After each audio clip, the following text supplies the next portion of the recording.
Obama versus Trump, a two-part bonus round. Have you ever wondered how Barack Obama would stack up against Donald Trump, head-to-head, on tax policy and economics?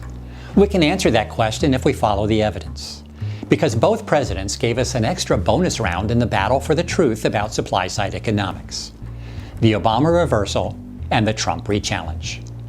In my last video essay on supply-side economics, we learned that Ronald Reagan's tax cuts benefited the rich at the expense of the middle class and nearly tripled our national debt in just 8 years. Bill Clinton's reversal of those tax cuts erased the deficit while creating 23 million new jobs, an all-time record. When George W. Bush resumed tax cuts for the rich, he turned a $200 billion surplus into a $400 billion deficit, leading to a Wall Street boom that turned into a giant bust, leaving us in the worst financial crisis of modern times. This three-phase experiment convincingly demonstrated that supply-side economics was a miserable failure. Amazingly, this experiment was to continue with one more bonus round, Obama versus Trump. In January 2009, Barack Obama entered office to focus on the crashing economy that Bush left behind. His primary tool was fiscal stimulus, an $800 billion package of federal borrowing and spending, expansion of the money supply, a bailout of the automobile industry, and a tax cut for the middle class. In other words, he stepped on the gas. Republicans complained bitterly about the stimulus, vowing that it would cause runaway inflation, devalue the dollar, and wreck the economy. They just hammered away at Obama. It was as though they had lit the house on fire and jumped out the back window. Then when Obama came in through the front door with a big fire hose, they accused him of using too much water. But Obama was on a mission to repair the economy, which began to improve by the end of his first year. The deficit improved over the next several years, and none of the bad things happened. Inflation remained low, the dollar got stronger, and jobs growth returned. Obama did not address supply-side tax policy until 2013, when he increased tax rates for the rich, just as Clinton had. Not surprisingly, this tax increase on job creators was followed by a steady reduction in the federal deficit, by more than half, and continuous economic growth through the remainder of Obama's presidency, as he added 16 million new jobs in his final 7 years, and ended his presidency with 75 consecutive months of jobs growth, an all-time record.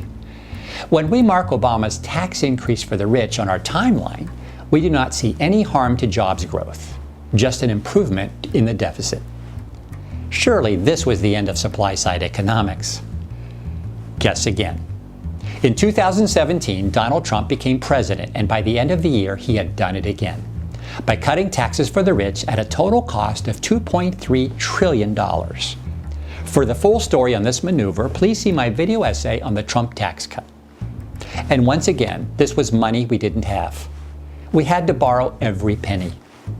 Even worse, the massive federal borrowing required to pay for these tax cuts unraveled Obama's progress on the deficit and is projected to send our annual losses soaring to $1.1 trillion by 2022, not even counting the COVID-19 bailout. When we box in the three attempts at supply-side economics, we can clearly see the devastating impact of the tax cuts for the rich on the federal budget. And what about the impact of tax policy on jobs? The jury's in on that one too. Here is the record of jobs growth in the U.S. over the past 12 years. Here we see the Bush recession. Here is Obama's record recovery, 75 months of consecutive jobs growth. Here is Trump's continuation of the Obama recovery. Neither Obama's tax increase nor Trump's tax cut had any apparent impact on jobs growth, did they? It looks like the $2.3 trillion tax cut was a complete waste for everyone except the rich people who got the payout, while the deficit went through the roof. And I'm not even going to discuss Trump's COVID-19 recession, which, at its worst, completely unraveled 10 years of progress on jobs growth. It seems we have come full circle. Now, I am sure that someone will point out that the rich pay more in taxes to begin with, so we should not be surprised that they would expect to get the largest share when taxes are cut. And that's a good point. But there are two problems with this line of reasoning. First, we did not have the money for the tax cuts, remember? We borrowed it, every penny. In whose name? The American people. It is the collective obligation of all Americans to cover this deficit. and they and their children will all share fully in the impact of the debt on future spending for things that really matter to them, like Social Security, health care, education, highways and bridges, and the military. And they will be paying the annual interest on this debt, essentially, forever. The second and more important problem becomes clear when we review who has really benefited economically over the past 40 years. Over these 4 decades, the economic output per person has increased by 91%.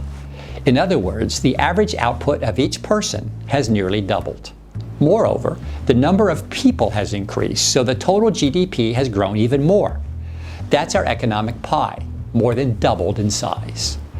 Better still is the impact on corporate America, as total after-tax profits, despite a brief dip during the 2008 recession, have soared by 200%, essentially tripling in size, even after adjusting for inflation. That is the perfect setup for middle-class prosperity, as businesses will hopefully funnel these massive revenues into the pockets of their workers. And best of all will be the bounty of workers themselves, where we see a total growth in median wages of, what? 13%? The median wage of middle-class Americans has gone up by just 13%. Not 13% per year, mind you, or per decade. 13% overall, over 40 years. In other words, while the American pie has doubled in size and corporate profits have tripled, middle-class incomes have barely budged. One might say they have increased by a mere trickle.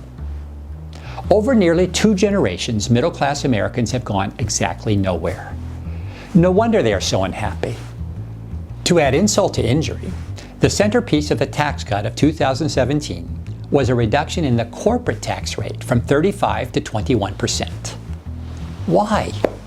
From this display, who could possibly conclude that it was American corporations who needed tax relief more than everyday Americans? So what happened to the near doubling of output per person? What happened to this bounty of increasing productivity? The money went exactly where we put it with our supply-side tax cuts, into the pockets of the wealthy and corporate owners, and then stayed there, right where we put it, in their pockets. And why should this surprise us? Economists have consistently noted that in a capitalist economy, money rises. Up the chain, from consumers to retailers to wholesalers to corporations and finally to corporate owners, money always rises. Just like the heat in our home, money rises. Just like the biomass in a food chain, money rises. It makes no more sense to feed the economy at the top than to install a heating duct in the ceiling. Much better to feed the economy at the bottom and watch the money rise up the ladder. It will eventually wind up in the hands of the rich, but everyone will benefit along the way. In summary, the Obama-Trump bonus round has confirmed the results of our 40-year experiment. Tax cuts for job creators benefit the rich at everyone else's expense and saddle the middle class with budget deficits as far as the eye can see. Hi, I'm Nate Link, and I hope you were enlightened by this video. If the evidence makes you think that supply-side economics is just a big scam, a ruse to deliver huge tax cuts for the rich at everyone else's expense, you might just be right. For the full story on this sordid affair, please go to snickersnack.com and check out my video entitled The Great Supply Side Scam Exposed. Thank you.